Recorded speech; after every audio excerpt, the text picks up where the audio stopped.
Go ahead. All right, thanks for everybody for coming out.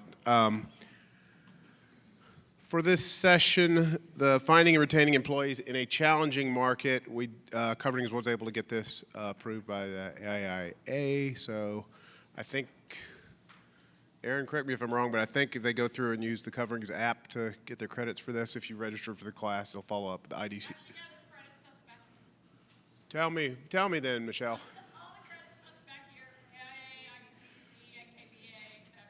Back here, back in the back of the room. Okay. I am not Rich Katzman. I'm Mark Mario with the Natural Stone Institute. Believe it or not, COVID is still a thing. Rich was not able to travel to the show right now. He's not feeling well. So I'm filling in for him. And we're still waiting on Rachel to show up. I think she's unexpectedly, it's a further walk than I had planned for. But with me, I've got Dwayne Nakan with Stone Interiors and Beth McBride with Montana Rockworks. Why don't both of y'all introduce yourselves, your companies, give us an idea about how many employees you manage, anything you do specifically to manage those employees or measure how people are coming and going? So we are up in northwest Montana, and we're a stone quarry up there. We usually have between 75 and 100 employees, depending on the season. So 75 or so in the winter, 100 or so in the summertime. Right now, labor is a very difficult issue for us because of the cost of living in Montana has skyrocketed with 60,000 people moving there in the last 2 years. Some of us attribute that to the television show Yellowstone.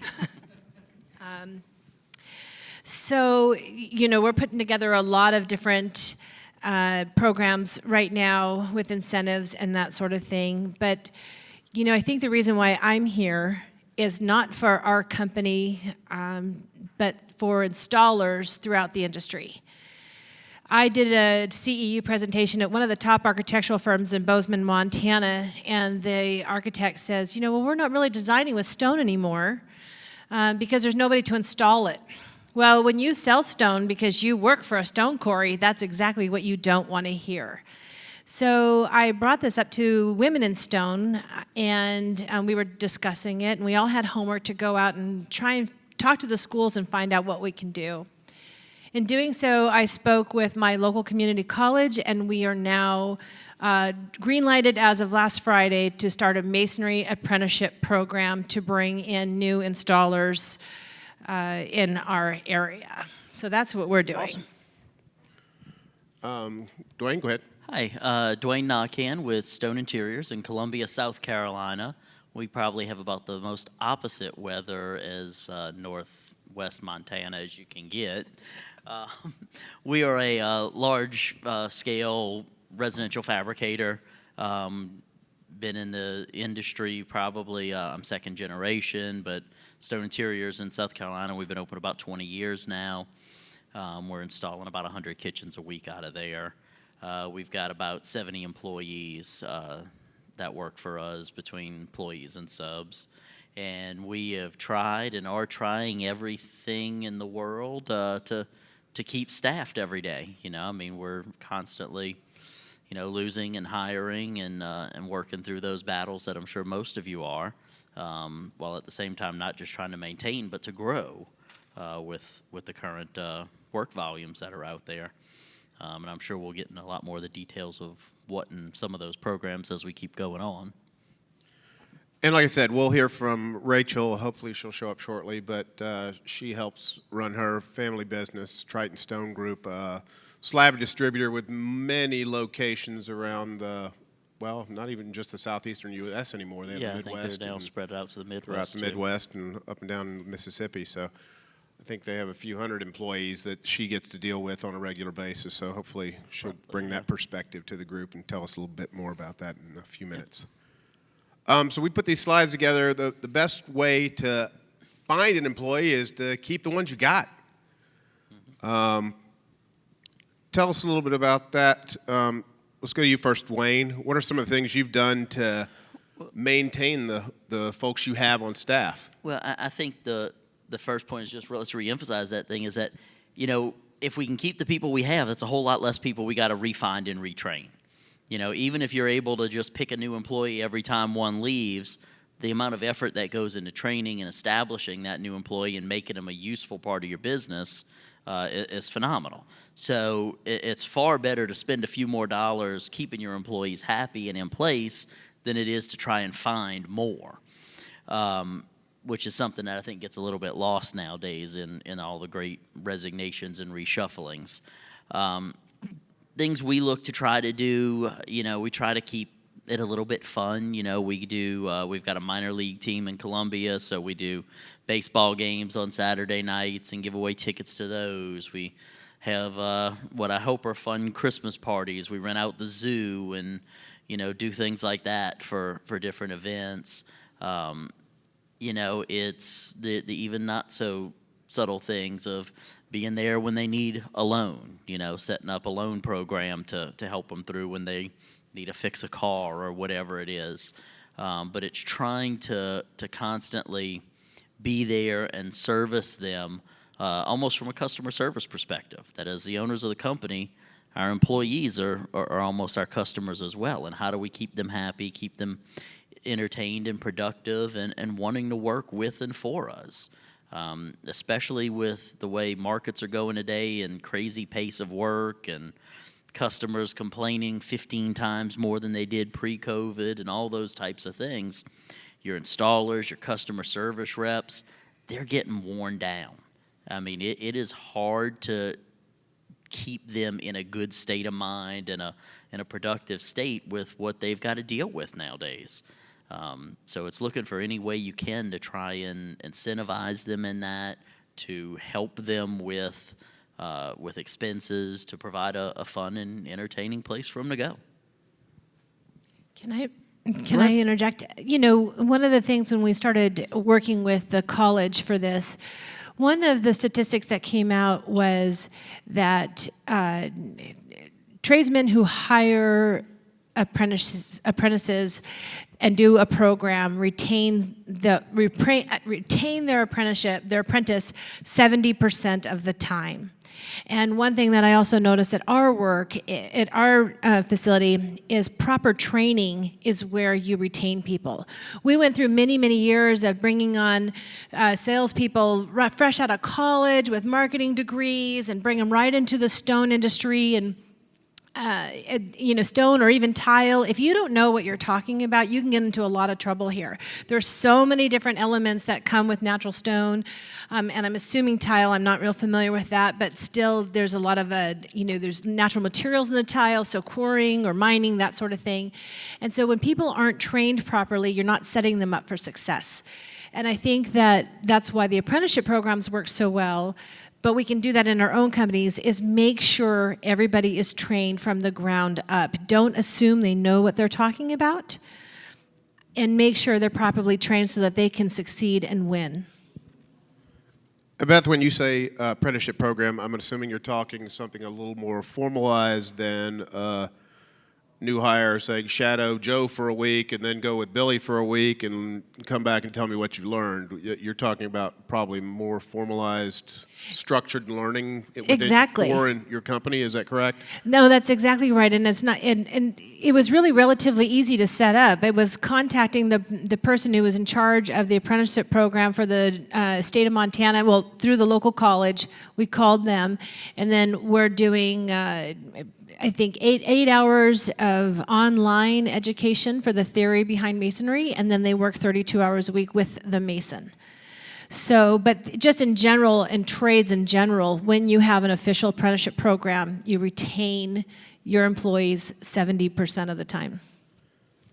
And just curious, where did you go to help build those resources? Were those available through the state folks you were talking to? Yes, or our local community college. So, we have a small school now. Where we live, trades are very important because construction is so huge. I mean, our local community college has plumbing, electrical, HVAC, now masonry. We're also putting it into the masonry into the shop classes at 2 of the local high schools as well.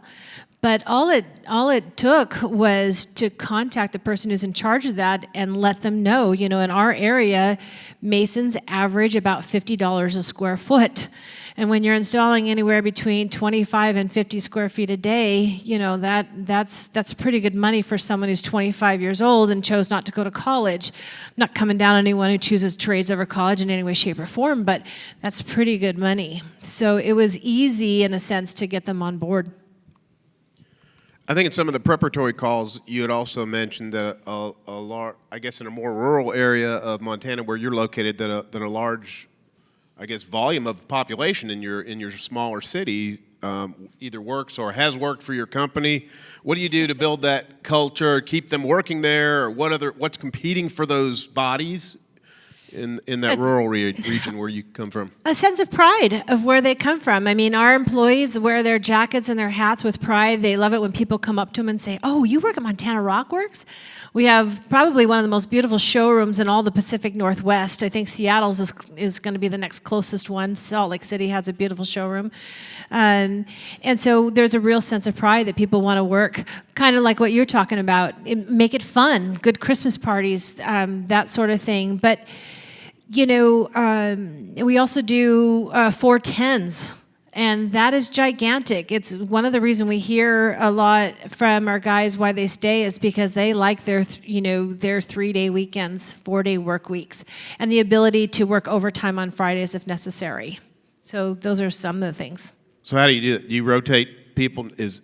So the company is operational 6 or 7 days a week, or is the entire company shut down for those 3 days a week? Sales and administration's open 5 days a week, Monday Okay. through Friday, but just production is Monday through Thursday. Okay, because I've heard of other scenarios where people rotate those 4 days. It may not be a Friday, Saturday, Sunday. That's something we've toyed with too as we're trying to get people in, is the idea of trying to spread out work weeks. Because for us, getting into a customer's home, a lot of customers would prefer to have you come in on a Saturday or a Sunday when they don't have to take off of work.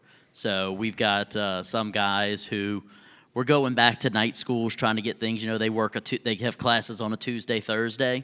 Well, they can come work for us Friday, Saturday, Sunday, Monday, and we can run them as a shift during those kinds of days. It's the flexibility of trying to work into people's schedules to keep them engaged in the business. Before, 5 years ago, we'd have said, no, we work Monday to Friday, and this is how we do it, and so forth. But right now, somebody says, hey, I can work 4 days a week over the, you know what? We try to find ways to make those things work and accommodate those things. So Beth, I imagine that apprenticeship program sounds very promising. Is that just providing you with a constant flow of new workers that show up ready to work? Well, we started to launch it last year, but it was a lot more detailed, and it was very difficult to get our local masonry contractors on board to volunteer. They all wanted to be a part of it, but the actual putting in the work to volunteer to help train these people became difficult. And that's when we switched it to online training as opposed to, for the theory, as opposed to having them sit in a classroom and having a mason come in and teach it.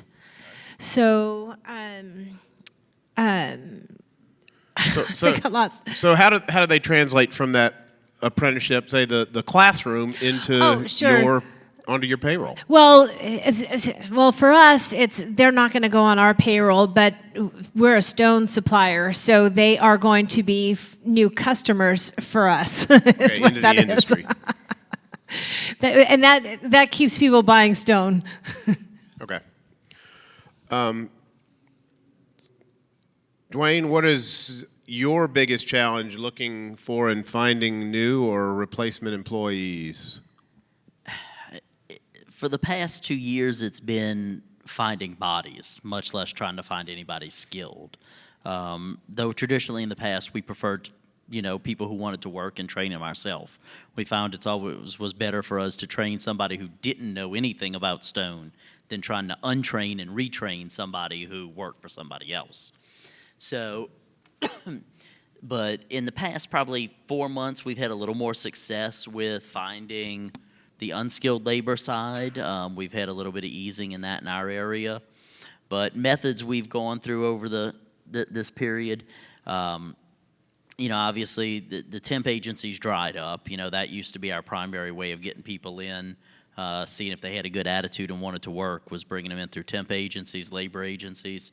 Most of those have dried up in our area for the past, year and a half. They couldn't find anybody to send out. We put up signs out at high schools. We did all kinds of crazy things trying to catch the attention of people. We recently even went, for the first time, we hired a headhunter to go up into a market and actively recruit and search for people for us. What types of employees is that headhunter focused on? The headhunter, we have more specifically focused on a skill position. We're looking for installers. We work about a 3.5 to 4 hour radius around our facility. So we were looking for some installers who were living in a particular market to save our guys, 3 hours of drive time every day. So we hired them. It was like $8,000 to hire this company to go out and specifically target. I'll let you know next year how that worked. We just signed the contract with them last week, so obviously I don't have the results yet.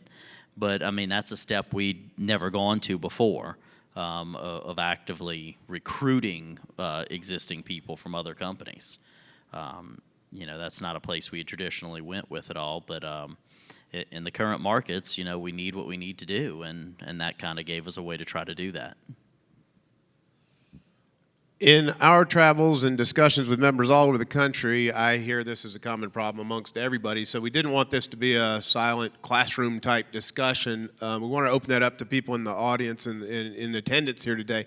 Do you have any ideas or any cultural, whether that's cultural, retaining your employees, or any staff finding new employees, any tricks you think are unique or special to your company, or anybody want to ask them direct questions about this topic? What about utilizing social media for hiring? I know that from Oklahoma, smaller towns, like a lot of places, they don't even put out, they don't do newspapers, people don't look that way. So if you don't put a job ad on Facebook, or no one will see you. It is an issue, you're right, getting the jobs out. The old days of posting an ad in the newspaper, most places don't even have a newspaper anymore. You get into some of the more online job searches, the various brand name ones. We found we have some success for office personnel, but for direct labor type positions, we don't have a lot there. We do spread the word through our employees. We've offered referral bonuses and things of that nature. I think I've only ever paid out one referral bonus. So it's a hard thing there, posting them on social media. The catch that we found today is, and I'm hoping this is a temporary thing based on the way things are, but we're finding it harder and harder to find people who want to do physical labor. You want a desk job? Sure, we got people who want desk jobs. Everybody wants to sit at a desk and make $100,000 a year. That's what we all want. But the younger generation is not as accustomed to the physical labor aspects of a job. We're not populating enough people to fill blue-collar jobs anymore. And that's a problem that all labor industries are going to have to continue to deal with. Some of them can shift to having robots flip burgers, but in our industry, we can get a little bit robotic and automated in shop facilities, but we still got to have somebody carry that stone in a house. And that's really been our hardest jobs is doing that. And I think it's more of a cultural thing that's kind of been accelerated through the COVID days where everybody stayed inside, nobody's going out, that I think we're going to have to contend with for several years to come. And how that plays out, I'm not sure. I'm not sure if we're going to see more of a permanent shift away from young kids wanting to get involved in a blue-collar career or not. I hope not. We need them. We have great paying jobs in the physical labor realm, but it's getting hard to find people who want to do that kind of work. I have found in our area, to some extent, the social media does work. Young people seem to, that's how they communicate is through social media. But from that question and from what you said, so my son is, he's 22 years old, and he went into the trades, and he asked me, Mom, what do I do? And I said, well, how about masonry, And so I got him with a local mason, begged him, hire him please, he likes to work. Anyway, the older mason sold his company to his younger brother. So my son now is a mason working with just a handful of guys, and no one's 30. They're 25 to 20 years old, handful of guys, and they go to work every single day, and they love their job, and they all work really, really hard. And I asked him, why do you love your job so much? And he said, the ability to make money. They pay him $12 an hour. I don't know a kid who, kids won't flip burgers for $12 an hour, but he makes $12 an hour, and then he makes, I don't remember the amount, but it was a lot of money per square foot on top of that.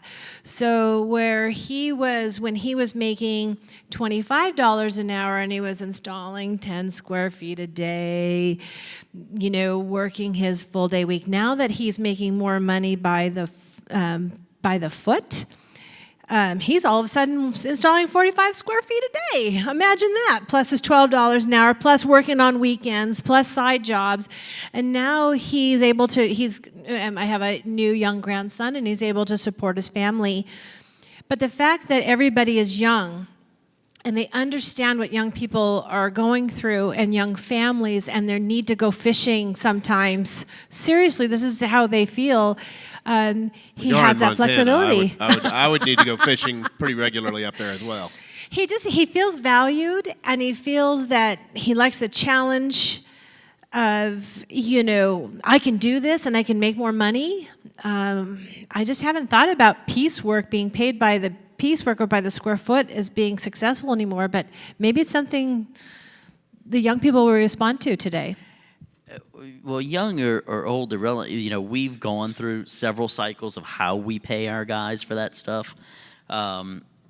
If anyone in here works for a Department of Labor, cover your ears, because at times we have potentially tried things that may or may not have been completely in the white or black zones. But, we did things where we were paying for a long time. We were paying our fabricators $1.80 a square foot and our installers $1.80 a square foot. We got phenomenal production out of people. They loved it. But we start running into the gray areas there of, well, if they're still working more than so many hours, then we have to pay them a piece and a half rate, and keeping track of those kinds of things. So it's for every great idea of how to do a production-based pay scale, there is a federal or state regulator saying, no, you can't do that in some way, or saying, no, you now need to pay an extra this or that on top of it.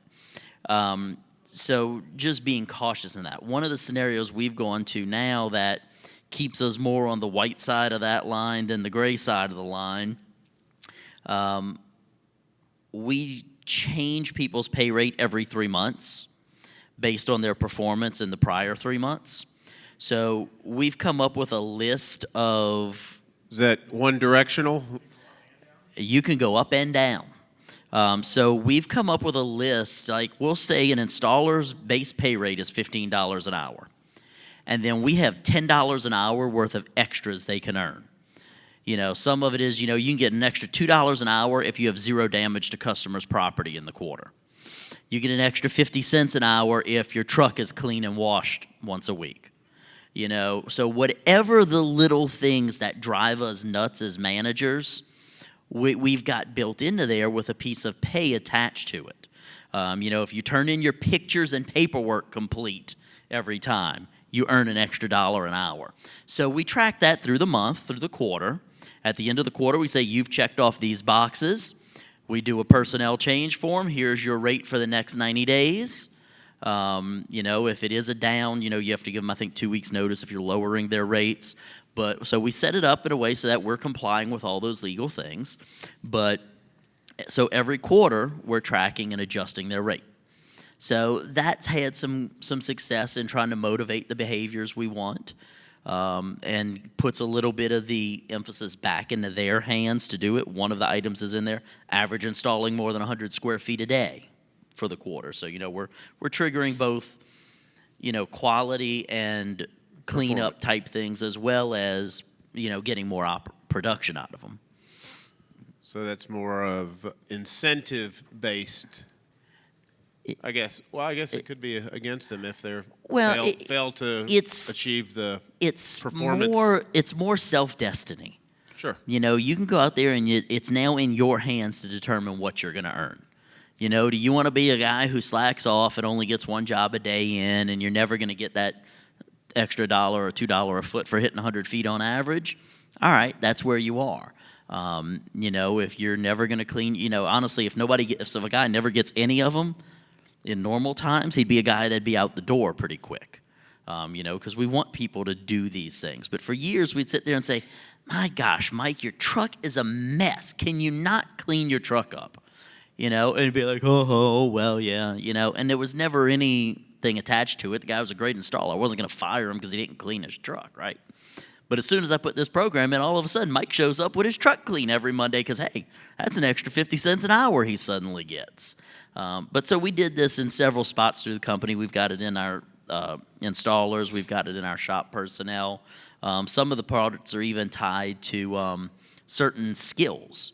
If you can surface polish a top, that's worth an extra so much per foot or per hour for you in the next period. So it also somewhat incentivizes them to learn new skills and become more proficient at what they do. Isn't that a management nightmare? I mean, how do you determine this? Yes and no. It depends on, we're tracking it through a spreadsheet. Our operations manager has a sheet that he tracks these things in. And a lot of it is data produced out of our systems. Obviously, if their truck is washed, it's not. But, once a week he's walking out there and he's like, hey, your truck's filthy. And he goes in and puts it on a spreadsheet. Do we miss some of their mishaps? Probably. But, a lot of the other things, that anything that generates a work order, we're tracking because our system lets us track. So if they go out and they do damage to a customer's home and we had to pay, $200 to fix the drywall or something, we put a work order in our system, tag it to that individual, put the $200 cost in it when we write the check to whoever it is, and then quarterly we can then pull out of our system by employee how many work orders, what the costs were to them, and have those kinds of conversations as well. So part of it's having a good system to try to minimize it. And as you're coming up with what those incentives are, think about how you can track them and, is it a trackable thing? One of my customer service manager wanted to track, they have a good attitude. Well, I'm like, how do you really track? How do you have a good attitude? You got to, we need to refine that and come up with a better statement of what we're trying to track there. Is it customer complaints about your attitude? Okay, that's something we can track. Do you have a good, So as you're building the program, thinking through, one, how do you quantify that and track it is important than just picking out abstract ideas that you want to incentivize. Interesting. Have you heard from that architect since, Beth, about there's not enough tradespeople that know how to do natural stone? Have you followed up with that? I'm just curious. Well, actually, I'm going to go see him next month. It's what I'm going to do. But I have gotten some phone calls already from other areas in the state saying, can we hire apprentices too? So we're going to start with the Flathead Valley Community College, and then we're going to Gallatin College. We're already in discussions with them, and the goal is to make it all the way across the state, all the schools. Cool. I have the slide up here because if you do want to continue this conversation with me or Dwayne or any of our other members, come visit us at the Natural Stone Institute booth in 529. Beth, I think you're just walking around the show, but you probably will be in there a good bit if they can catch you maybe in our booth, hopefully for a bit. Sure. Any closing thoughts from both of you? Any other questions from the audience? Please. Like we say, something about customers being more challenging? Yeah, being unhappy and just how that, Customers are more difficult to deal with? Are you experiencing that? Absolutely, we see it. Honestly, the reason I think our customer service reps get blasted so much is we're one of the few people out there that still answer a phone. How many of you actually have your customers actually answer a phone and talk to customers? You call a hotel, you call an airline, you call a furniture, you call any of these other businesses today, call a doctor, you can't get anybody on the phone. Everything is constant, automated menus, leave a message, send an email. Maybe you get a response back, maybe you don't. I think customers are generally just getting mad at life in the world, and because we happen to pick up the phone, our guys get blasted all the time for the silliest things. I'm hoping it's a COVID thing that's going to pass as time goes on. I'm worried it's a generational thing that, you know, with social media and instant reviews of things, and I'm going to post this, I hired you to do countertops, but you wouldn't paint my house, so I'm going to give you a bad review about it. You know, I don't get the mentality of it, but we're like everybody else. We're getting blasted all the time for things that aren't our fault, that we shouldn't be. But and it's a matter of how do we continue to evolve and deal with that. I don't have the answer yet. I imagine that adds to the stress for the employees that are dealing with that too. Are you doing anything to help them It is. deal with whether it's... And that's part of what we talk about trying to somehow lighten the mood to keep things around. Because when you're getting yelled at 8 hours a day, you don't want to go to work. No. That's one of the big stress points for our customer service team. And keeping people in those positions is that constant level of harassment they're receiving from customers.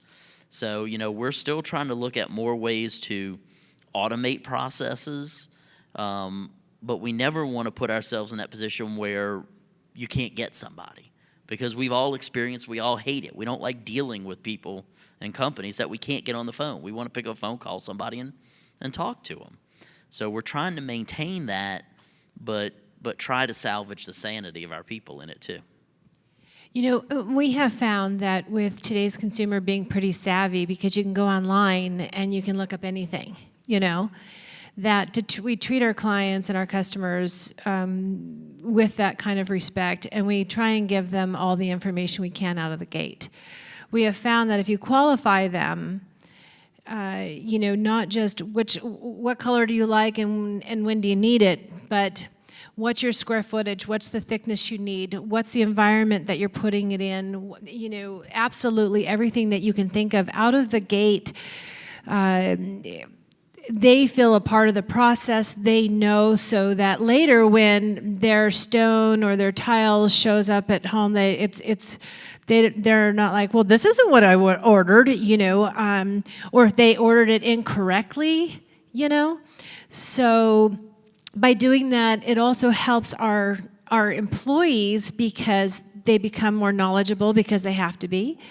When they have knowledge, they have more confidence, and when they have more confidence, they feel better about themselves. And if they're at work and they feel good about themselves and they're happy at work, and they feel accomplished. And so that's what, we just, on our end, it's all about the information, all about the training, and giving them the tools. And then when customers are difficult, we fully 100% stand behind our employee in regards to the customers are not allowed to mistreat our employees in any way, shape, or form. In fact, I sent an email to a client the other day or a customer who had a complaint because he ordered the wrong stone. He didn't want the installer ordering it. He wanted to order it, and he ordered the wrong stone. And it's our fault that he did not know what he was ordering, okay? Now, so we took that, we talked about it in our sales team to make sure that this doesn't happen again, but at the same time, he yelled at the salesperson, he hung up on me, he wasn't cooperative, just, I don't have time to deal with this, click, and you're gonna fix it, or I am gonna become very aggressive. And I literally told him, we're going to do what we can. However, we will not tolerate you treating me or anyone on my sales team with disrespect. So if you want us to move forward, you're going to have to treat us with respect, or this conversation is completely over. And I didn't mean I didn't mean to hang up on anything. I thought that, that kind of a thing. But our employees. It does two things. It's not just dealing with that customer directly, but it also shows that you support the people working for you. Exactly. That the customer, By stepping in. yes, they're always right, but they're not going to be mistreated. And especially, honestly, in a man's world, the female employees, if some of the contractors act domineering or intimidating, we empower our women to be able to say, no, you can't treat me that way, you can't talk to me that way, that sort of thing. We stand behind them, and so they feel safe and confident, and that goes for everyone in our company. Aaron, you got a question back there? Yeah, you brought up a great point about empathy for when somebody calls in. Do you do any empathy cross training, like maybe have your fabricators go out with your installers, or sales team go out with the install team, or vice versa, so people can see, in your team how something happening to one person affects everybody else? To a certain extent, like we've had our whole sales team go out to the quarries and to the saw shop. And so we understand what it's like, well, to a certain extent. I mean, we don't, but the last time I was out there, it was kind of dark and dim in there, and so I'm like, hey, can we brighten it up in here so that these guys aren't working where it's dim, they can have proper lighting. When they're cutting a rock a certain way, and I don't understand it. To me, it's like, well, why does it look like that? Why can't you make it perfect, right? And I go out there, and they show me the difficulty of the coring and cutting the stone and that sort of thing. That makes it easy to understand. We also bring all of our quarry managers and the production managers into our sales meetings, so they hear us talk about us being the face of the company and all the complaints that we get, the people calling and talking to us, and we're trying to make it a team as opposed to sales versus production. We're all a part of the same organization. So we do that within our companies, absolutely. I was going to ask Dwayne, do you do any of that as I well? would love to say in my textbook answers, of course, we send them all out with each other so they understand the difficulties of what each department has, and we never have the time to do that. We're always running like our hair's on fire trying to get the work out, and to pull somebody and send them out for 2 days on an install truck out of customer service, it's just not practical. I wish it was. It's a great point. We always talk about that, hey, every time we hire a new customer service rep, we're going to make them go ride for 2 days with a measurer and ride for 2 days with an install crew, and we're going to really let them understand the process. And then they show up on their first day, and so-and-so's out sick, and it's like, nope, get behind that computer and start doing that. What do you do to eliminate the tensions between departments, whether it's the sales and the production, or the fabricators versus the installers?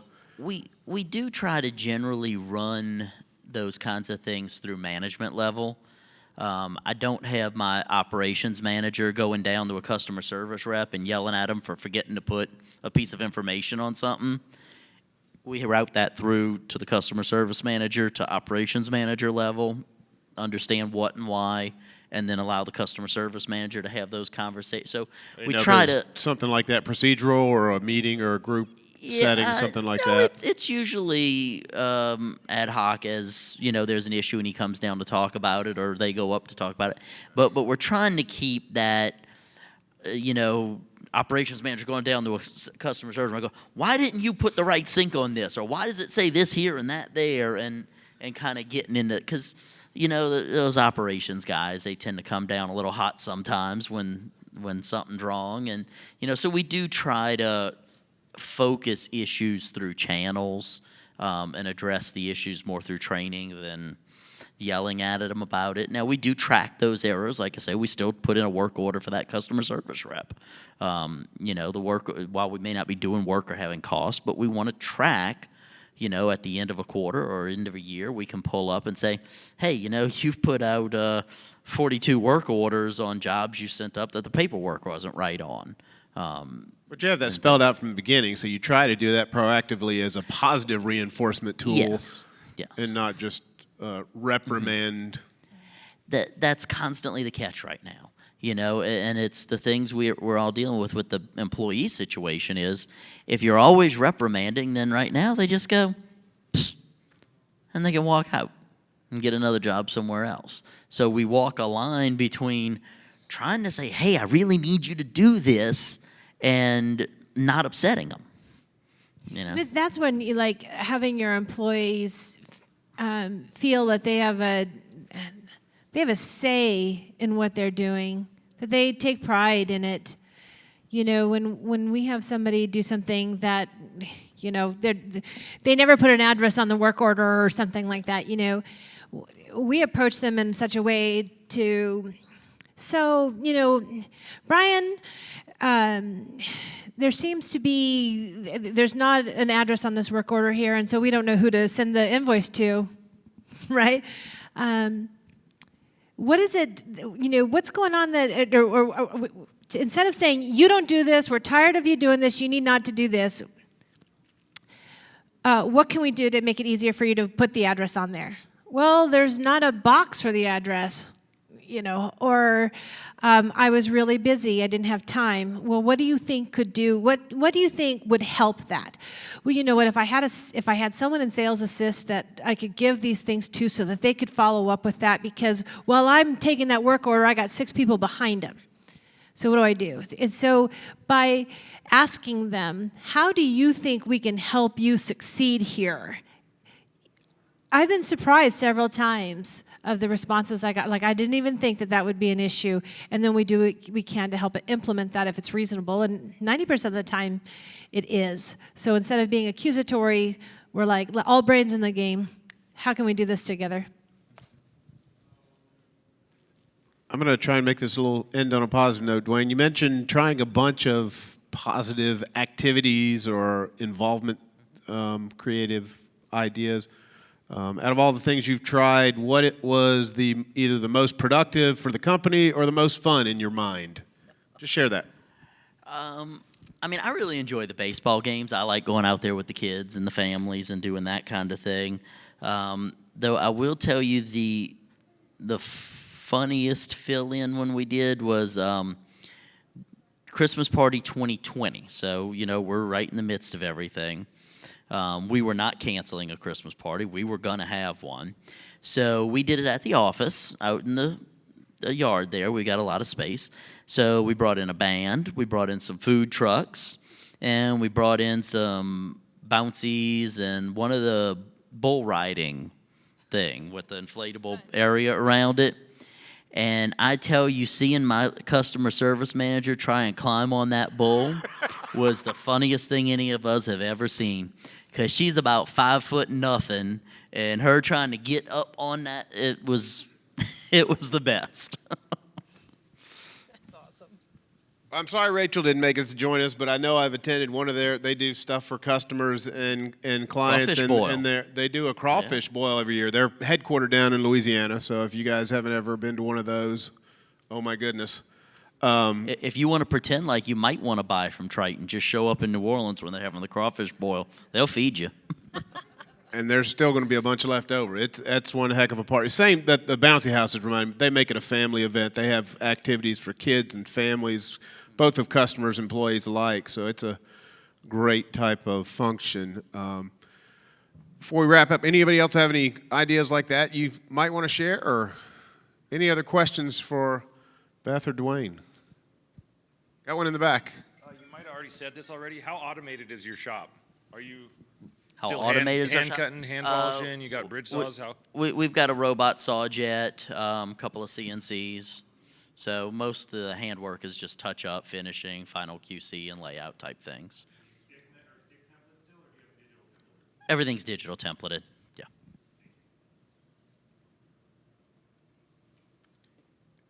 Any last questions? Well, with that, I'm going to wrap it up. Thanks so much, Beck, and thanks, Dwayne. Glad I was able to sit in and visit with y'all today. We'll be around again. You want to talk some more, or come talk with me or Dwayne or any of our other members? Come visit us in Natural Stone Institute booth, N529 on the show floor. Enjoy the rest of your show and have a great day.